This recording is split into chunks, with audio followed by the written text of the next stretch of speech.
Welcome to the 1 Year Bible, the entire Bible in 1 year, cover to cover. July 31st. Today's reading is Isaiah chapters 34 through 36.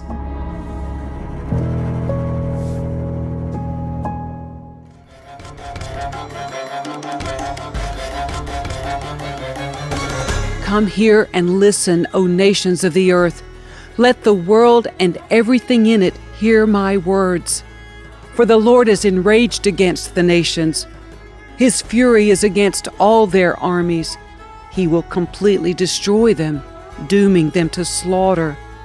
Their dead will be left unburied, and the stench of rotting bodies will fill the land. The mountains will flow with their blood. The heavens above will melt away and disappear like a rolled-up scroll. The stars will fall from the sky like withered leaves from a grapevine, or shriveled figs from a fig tree. And when my sword has finished its work in the heavens, it will fall upon Edom, the nation I have marked for destruction. The sword of the Lord is drenched with blood and covered with fat, with the blood of lambs and goats, with the fat of rams prepared for sacrifice. Yes, the Lord will offer a sacrifice in the city of Bozrah. He will make a mighty slaughter in Edom. Even men as strong as wild oxen will die, the young men alongside the veterans.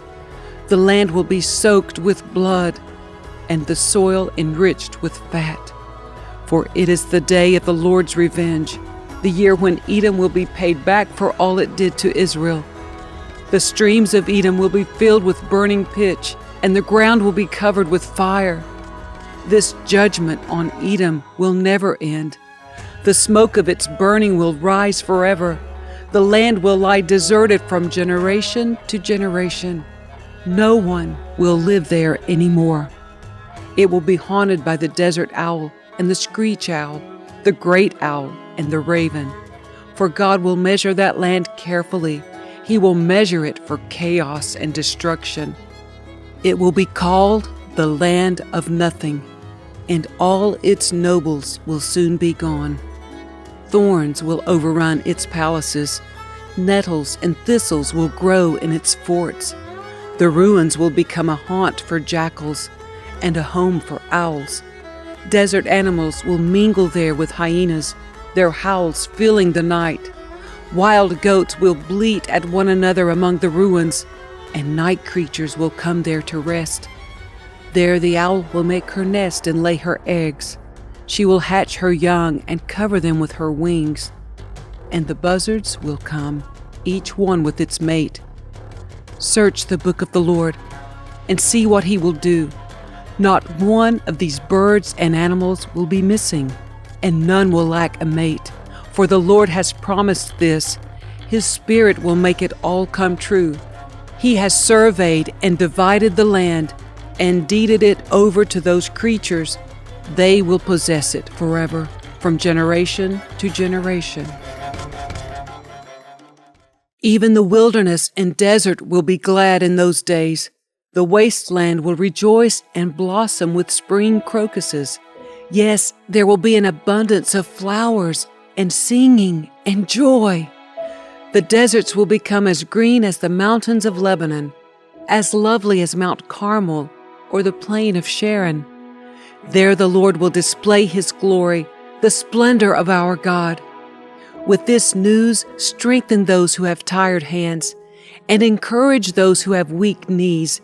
Say to those with fearful hearts, "Be strong and do not fear, for your God is coming to destroy your enemies. He is coming to save you."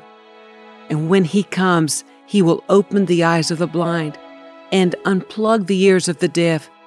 The lame will leap like a deer, and those who cannot speak will sing for joy.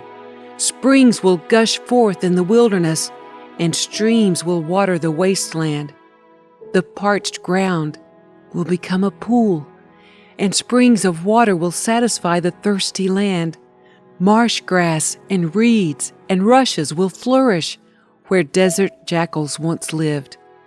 And a great road will go through that once deserted land. It will be named the highway of holiness.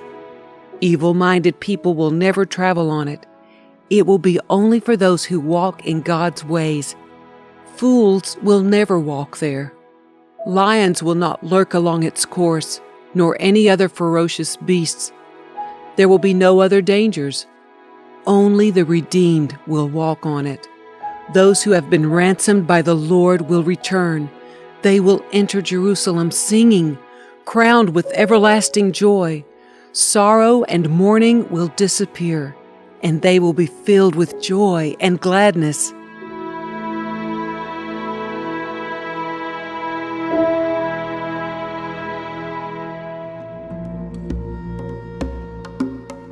In the 14th year of King Hezekiah's reign, King Sennacherib of Assyria came to attack the fortified towns of Judah and conquered them. Then the king of Assyria sent his chief of staff from Lachish with a huge army to confront King Hezekiah in Jerusalem. The Assyrians took up a position beside the aqueduct that feeds water into the upper pool, near the road leading to the field where cloth is washed. These are the officials who went out to meet with him: Eliakim, son of Hilkiah, the palace administrator; Shibnah, the court secretary; and Joah, son of Asaph, the royal historian.